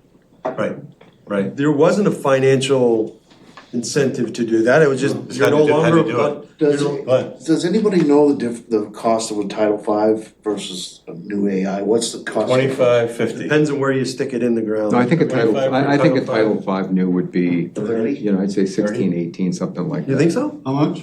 16, 18 grand for a new Title V, maybe, do you think it's 20, 25 now? 20, Yeah, 25. Maybe it's that high now, maybe it's, okay. In I an don't know. AI system, 50 to 50, 60? 50, yeah. So you're looking at. Although again, you know, I may be overindulging in this Long Island thing, but I kind of look at that as the future because they reduced the IA cost from 50 down to 30 due to smaller leach field I mean, if you get down to 30, you're basically comparable in cost, I'd guess. and volume. That's kind of what You I'm know, saying, right now, especially I tax mean, credit I talked for about some the people, Truro which is- example. Right now, homeowners go. The governor's call, giving that, so why you shouldn't know, we take I don't know advantage if of you it? had a new roof or a generator, but if you make a phone call, Oh, yeah. you're asking for it. Oh, yeah. You gotta get 5 or 10 bids. How many homeowners do that? None. One guy in Truro did it and they found that the price doubles. So in Long Island, they're doing it through an RME, a group that's, you know, they work all this out. Homeowners don't make phone calls to get these prices because they can take a bath. So they cut it down to 30K. Pretty good. So anyways, can I, what I was gonna suggest is just a You're the couple chair, poll you can do what questions. you wish. I was gonna say, wait a minute. Rob, can I give you permission? Hey, you're chair, I mean. So how many people here feel like look like we wanna make a recommendation about requiring IAs in one, let's not get as specific as the distance yet, but on some of these areas, 500, 1,000 feet, does this seem like something we wanna recommend, for starters? Yeah, it needs to happen. Anybody think it's not a good idea? I don't think we're ready to do it yet. I'm sorry? We're not ready to do it yet, but it's a definitely worthy goal. Okay. You said it was That a was- strong yes. pull. But I do think This is a strong pull. we should look at those, especially in the 500-foot setback, Understood. to see where there are existing cesspools. It's time to Oh, yes, we have to do that. clean up Okay, that okay. batch. That should be easy. But here's a question, what if you convert a cesspool to an IA system, would it take what is, and I don't know how cesspools work, but would it virtually be a tight tank now contributing some nitrogen? No, cesspool is basically, so what a cesspool is a big circular tank with holes in it. Right. Oh, it does have. Literally, yeah. Oh, it's not a holding tank. So- From a nitrogen standpoint. So from a nitrogen standpoint, anything's better than a cesspool. I see, okay, Right. yeah, You that's, know, so, yeah, it's not a tight tank. I think that It's- should be first. I don't No know, argument somehow here. make some kind So- of expectation that I guess there's, the other thing I guess I'd like to get a sense of, it seems like there's two general alternatives. One is to kind of require, whatever the number is, let's say it's 1,000 feet, just for the sake of argument. One option is we recommend passing a reg to get everybody to upgrade within a certain amount of time, or do we think an approach with triggers, meaning we implement it when somebody puts an addition on, or a failure, or a new house? Is there a sense of that? That's gonna be an easier sell. Which, the latter? Yeah, Sure. doesn't necessarily mean it's the What do best you think of the solution. politics of this? None of them are good. But yeah, I guess the question I would have in trying to answer that is what is the result? What is the impact? I mean, if you do them all, you can calculate the impact. If you go to the second, more It's gonna take longer. politically, what effect do you have? I mean, if you got, what's the old expression? Go big or go home. Are you really going to have an impact if you just make this incremental step and it doesn't really have much of a result? And I'll just share with you, in Wellfleet, we recommended the homeowner approach, and several of the select people said that people are gonna avoid putting on the addition. Well, exactly. And play games because they don't wanna, Right. so, yeah, to your I don't point. know the answer. Yeah. Good point. So what did Wellfleet actually do? Like, what were they They passed a regulation which they are now thinking about stopping for a while, but their current reg says all new stuff, all additions, failures, and real estate transfers, they added. So that's in place right now. That's huge. But a couple of the select board guys are screaming. And so there's pushback. And the Board of Health saying, select board has no business telling what the Board of Health to do, which is true, I think, but it's still ugly. And so they're thinking about, maybe, actually, what they're thinking about doing What does this mean? they're thinking about actually going. Dance floor from the to this stuff 1970s. now. Right now it's townwide. They're thinking about going to this, what Amber did. Just everything. No, So, you're talking about setbacks? sorry? You're saying they're thinking about requiring only certain setbacks? Distances, You yeah. know, one thing I'd encourage the committee to think about too, as we're thinking about this, and it just occurred to me as you were talking, Scott, is that there's a temporal aspect to what we're doing too. We're coming back in 5 years, we're coming back 5 years after that, we're coming back 5 years after that. I'm gonna use this as an example, this is not a recommendation. So let's assume that what the committee feels it could get through town council this time, because of politics and because of election season and all that stuff, is at 500 feet. But hints to the fact that next time when we do the 5-year update, that may expand to 1,000 feet or may expand to 2,000, and then That makes sense. over time, you're incrementally building out. Eventually you get to where I wanna get to, which is everybody in the nitrogen sensitive watershed, you can't put a Title V system in because it makes no sense. Right. But politically, it may be that you have to do it in incremental bites, and because we already have the CWMP in place, we can do that. Because it's already doing what we have to do regulatorily. This is what we're doing morally, because we believe that the CWMP is the minimum and we need to do more than that. That may, just as we're having a debate, just remember that we're coming back every 5 years to look at this, and so nothing you say now can't be up, you know what I mean? Although what Rob said is still reverberating with me, go big or go home. Well, that's my approach. I mean, that's where I'd go, but I don't know, based on what Councilor Clark was saying, that this is the time that the council's gonna be really thanking you for going big and getting all of them kicked off the town council. within 2 months. I also want to lobby for some incentivized to do it and not Yes. just a stick to do it. Which is adding a bedroom or an ADU. I think ADU is actually low-hanging fruit. Yeah?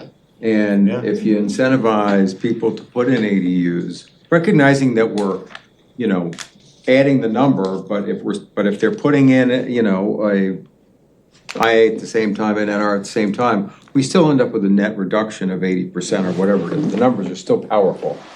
And I think there's an argument for doing that. I don't know what levers as a town we have to incentivize that. I talked to Mark Milne a little bit about this to see if there was a way to say, if you put an ADU in, the town will forgive the increase in assessed value for X number of years.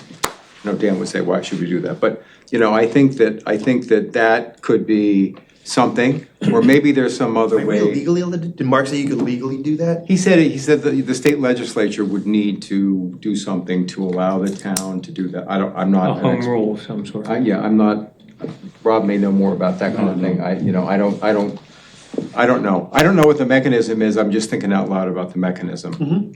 Because I do think, we know the town council is particularly concerned about housing right now, right? We're gonna continue to be concerned about housing. So, and we know that we've got an ADU rule now that says Seems like that's anybody a can good get one, opportunity. you can get an ADU. And we're trying to do something with alternative septic, so maybe there's a way to tie them together. And I think that we've got, the state grant of 18 grand, which is a non-trivial number if the total number is really 30 or 35 grand. It's short money to be able to incentivize that somehow. I don't, I think it's worth thinking about. I hear you, Z. From my understanding, I don't think that the ADUs are very prevalent. I think it's become very expensive. I'm hearing To over build them. 200,000. Yeah, building to costs, 250. I know they're expensive, To but the build. bank will loan you money for it. And the people we're talking about in a lot of that area, they Okay. can afford that money. I'm hearing. No. So you need the space and you need to afford it. So- Yeah. So I'm And hearing. I don't know if you could add in, I'm just thinking out loud here, but I'm just listening. Yeah. That's a permit by state right, correct? Yeah. Now you're conditioning it. After the I'm not fact. saying you I don't know condition if it, I'm that's just something saying you add on to it. He's trying to get an incentive if you put in a ADU, if I understand you right. Yeah, you make a that good point, it's by right. Yes, by right. So you can't throw another roadblock in the middle, right? It's not a- Yeah, I think it's. I'm not saying it's a roadblock, I'm saying it's But an to add incentive. an incentive to What's the install an IA. Requiring IA is a. Yeah, is a burden. yeah. It's not an incentive. Or you're The trying to make incentive it. is a tax break. Right. But Tax if it's break. under Yeah, I'm the, saying it's tax break. I think you have to, it's kind of one regulation on top of another. If you you can do the ADU by right, but my understanding about the ADU is you also have to solve for wastewater, which we are now talking about controlling. So if you're doing that within this area of 500 feet, it's kind of an if-then, I'm just saying maybe there's a way to, I don't know, create a more obvious runway for people to do that. Butch, have you been trying to jump in? I've been seeing your hand pop up. Yeah, no, I keep going back to the newsletter that Z put out about the cost difference between sewering and AI systems. And,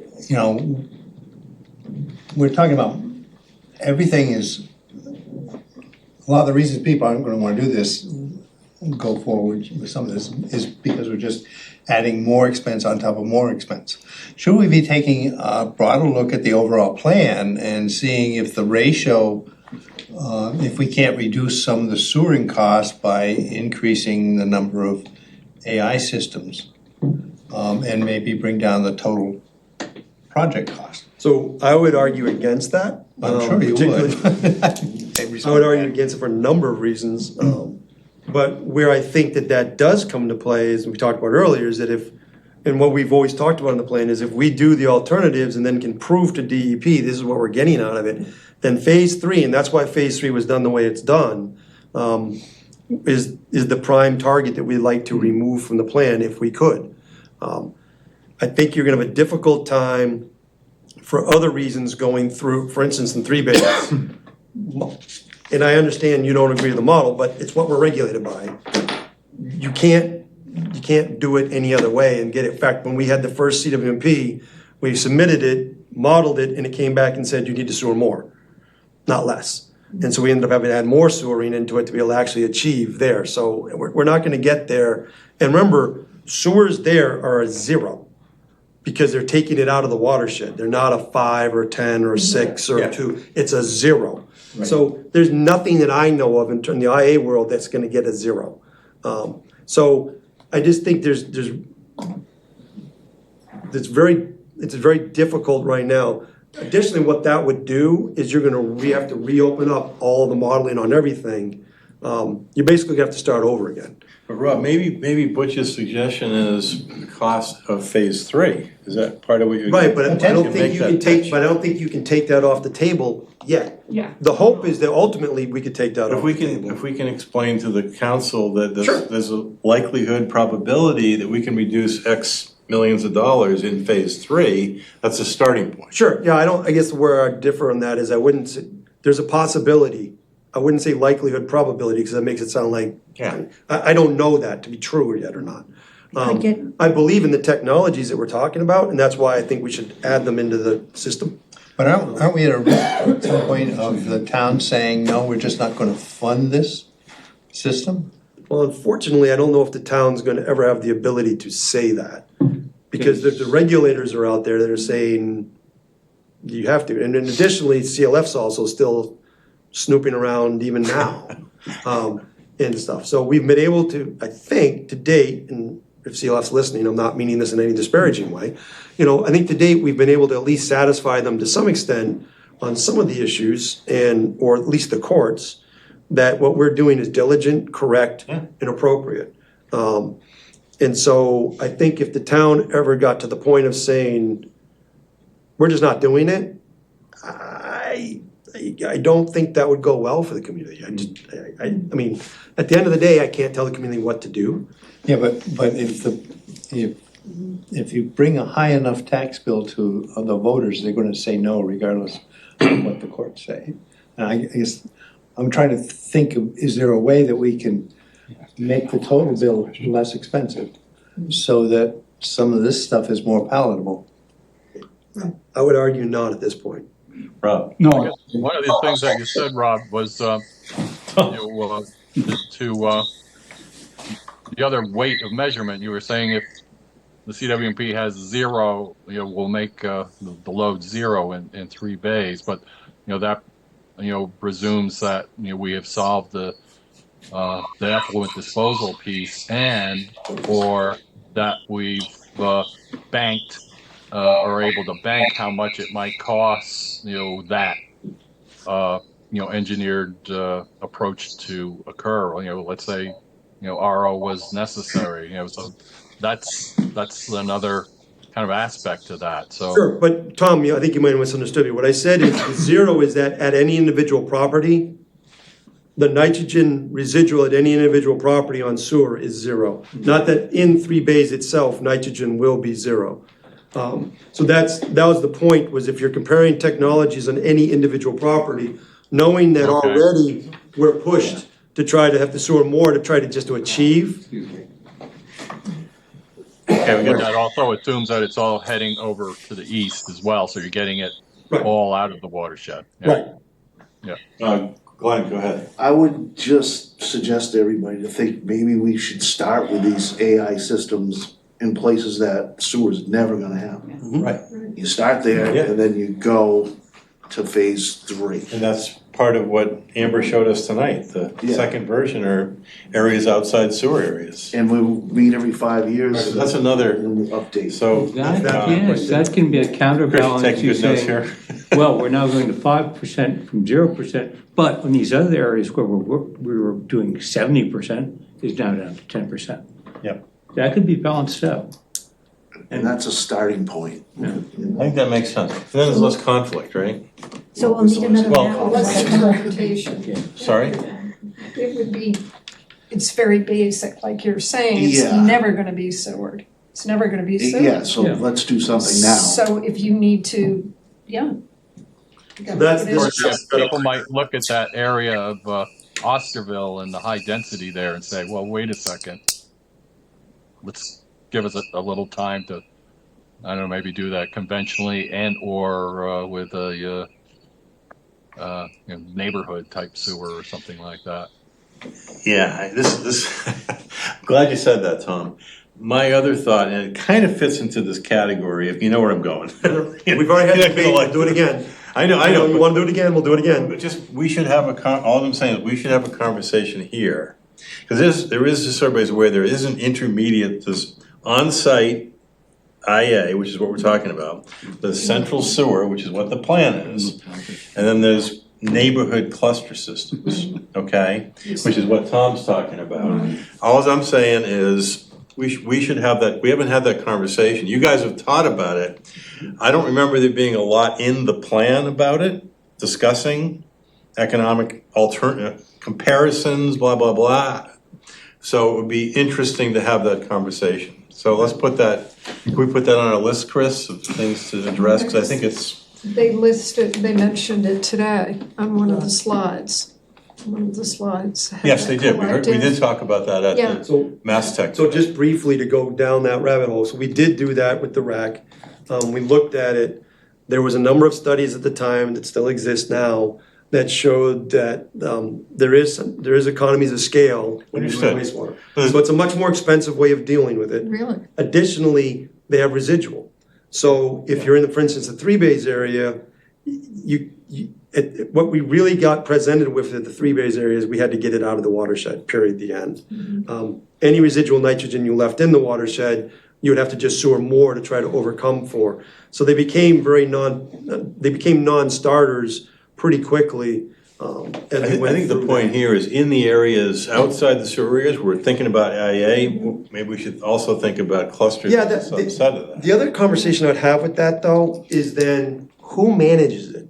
Well, that's part of the conversation. You know, because there's capital cost.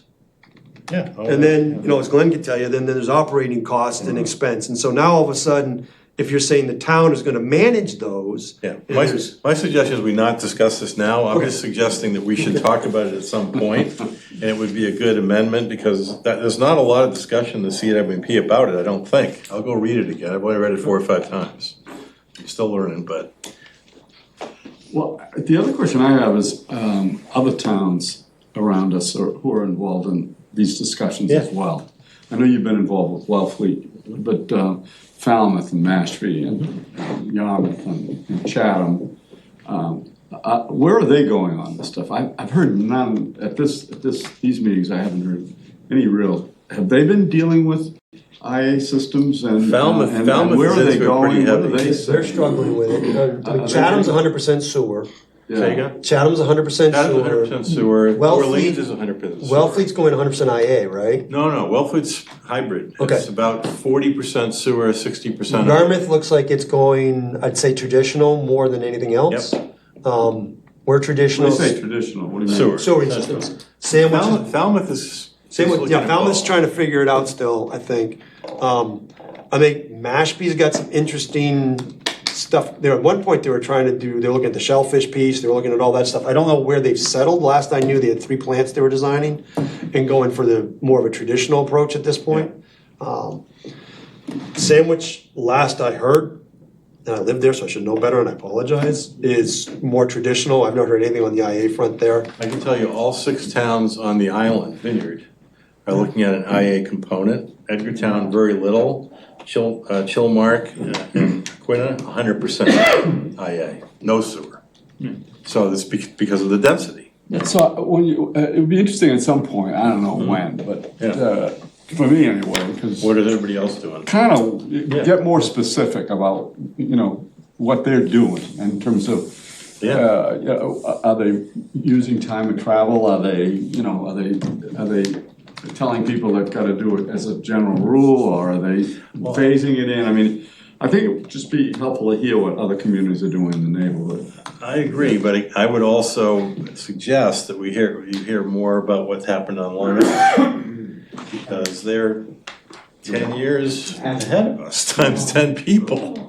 Now, maybe they got a bad baseball team, we know that, but beyond that, they're pretty, and they split 50-50. They said sewers downtown, IAs, they could be wrong. The other thing I would recommend is if you're gonna look at what they're doing from a technology standpoint, is also looking at what they're doing in terms of policies too.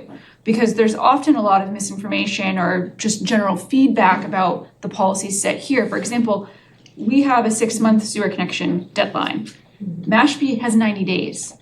So that's also those are other items I would consider when you're looking at how you're going to sort of frame policy recommendations. Because I would argue that we are, keeping the end user, the resident in mind, whereas some other towns are maybe a little bit more aggressive on their policy end. We sit at 47% at the end of the day, that's not going to be sewered at all. And I don't know if you couldn't use those numbers to. So a lot of that goes back to what Tom was talking about earlier with sub-watersheds, or maybe it was Z. Somebody was asking about sub-watersheds, is that the way that modeling works is it really works off a sub-watershed basis. So for instance, in 3 bays, we have to remove 60% of the existing nitrogen for 3 bays and 100% of the future nitrogen. But when you look at how the sub-watersheds contribute to that, there's some sub-watersheds where that's 100% removal, in fact, many of them are. And some sub-watersheds where that's much less. Those are principally the ones that go through ponds because they're assuming they're getting a 50% knock on a pond. So it's not, so we talked a little bit about the white, what we call the white space between Lake Quacket and Strubal's Pond. If we all of a sudden sewered that, it doesn't necessarily move the needle on something else down the road. It really kind of depends on how it contributes to the watersheds, where that water flow comes from. It's not homogeneous, so maybe I've said it a different way. A home in one part of the town doesn't necessarily provide as much value as a home in another part. Does that make sense? So that's how that's how the modeling comes into it. So back to, I'm looking at the clock here. We're gonna shut this down in 8 minutes, okay?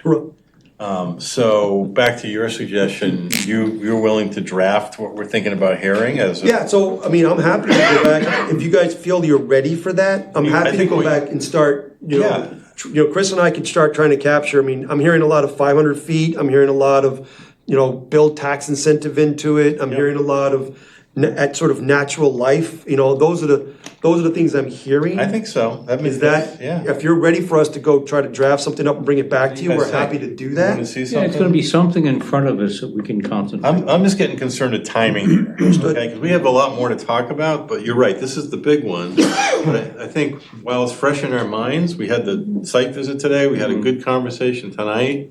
Why don't you draft something from what you think you heard? So do you want us to stipulate the 500 feet as an example, or do you want us to leave it as a blank number that then can be When you further? say 500 or 1,000? Yeah, 500 or 1,000. Range. Tell me, how does that fall into any kind of water recharge areas or wells and things like that? Is that the same? Okay. So what we're talking about now is It's just- it was just purely distance back from a water body, correct? You weren't looking at 500. wells or things of that nature. Well, how would that play?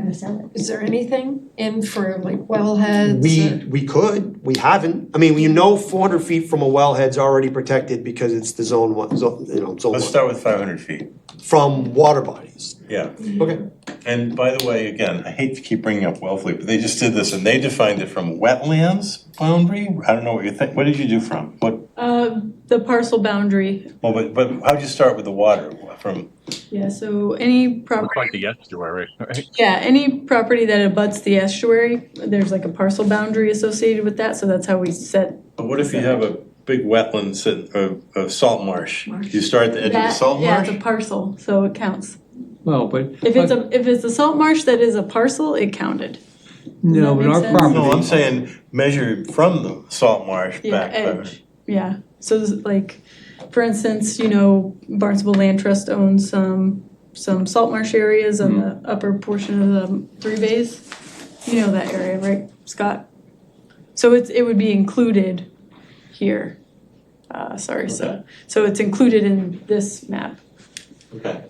Well, why don't, Rob, why don't you go ahead and do that? Would that be for our next meeting? Yeah, we can bring something in. I mean, something to chew on for the next Could you meeting. send it to us a few days in advance so we read it? Yeah. Now, wait a second, Scott, you're saying that to take that, I forget, 1 or 2 sentence paragraph and just throw in 500 feet and we're gonna look at that? No, what I was proposing we would do is try to capture the conversation tonight and come up with it'd be more than that. That talked about 500 feet, that talked about at natural, I think, how would you say it, natural occurrence of failure or whatever, however you said it, you said something earlier. At the end of natural life. Life of the system, yeah. Yeah, life of system that would talk about encouraging the use of tax incentives, I think I've heard that tonight. Or maybe, you try to put into a paragraph form 2 hours of discussion predicated on 500 Two or feet three or the- pages here? 2 or 3 pages? What are we thinking? No, I don't think so. Chris does a good job with the minutes, so let Chris do the minutes and then cut and paste. Yeah, But, you know, I think also, you know, we also talked about 500 feet, but we're looking at excluding those areas that were going to be sewered. Yeah. Particularly phase 1, 2 maybe. I don't know, phase 3 gets back over there. So somewhere that decision needs to be made. And I think we still need to be looking at these maps a little bit as well. And I would like to see the time of travel. I'd like to see the subwatersheds, and I'd like to see just the actual outlines of the phase 1, 2, 3. That's part of the CWMP, so we could kind of bounce back and forth over those. Yeah, I agree with that, but I think it doesn't hurt to start getting some language down too. My suggestion is, why don't you send it to Brian, would Brian go? Brian and I. Right there all night. Well, we're gonna meet with you at we have a in-between meeting anyway, Yeah. you guys, and we'll bring it up then, and you guys can chew on it. And then Tom, I think your suggestion of looking at some of these other items makes sense. And I think it does. We can't be just like, look at this one thing and make a very expensive decision. I'd just like to make one point Please. that this is not as important, but we've talked about many other methods of nitrogen removal that that concentrate on very smaller parts of our parcels, but we shouldn't completely neglect them, because that can add to the total nitrogen reduction, like your ponds, for instance. That's still in the mix. I just don't want to forget it. Are there any other things that we should ask Rob to try to include that we're hearing as consensus, a little bit of consensus? Did he capture it, what he said sort of so far? I think this would be a good place to start. All right, well, is there anything else we need to talk about? Other matters not anticipated by the chair and Chris tonight? I make a motion, we adjourn. That was a matter not considered. Second, is it a second? Is that a roll call vote? It does have to be a roll call vote. Scott Horsley. No, I want to stay longer. All right, fine. All right, folks. But no, okay. Scott Horsley. I'm in. Good. Brian Hughes. Yes. Tom Camberary. Yes. No? Okay. Yes. Okay. Counselor Clark. Yes. Z. Crocker. Yes. Rob O'Leary. Yes. Louis O'Neill. Yes. Butch Roberts. Yes. Glenn Snell. Yes. All right, that's a yes, obviously. I Have a wanna- good night, everyone. I want to thank everybody for your time and efforts, both staff and committee members. This is a lot of work, and I feel like we're making some good progress, so thank you. I think that meeting So that was your son? today, Yes. Okay.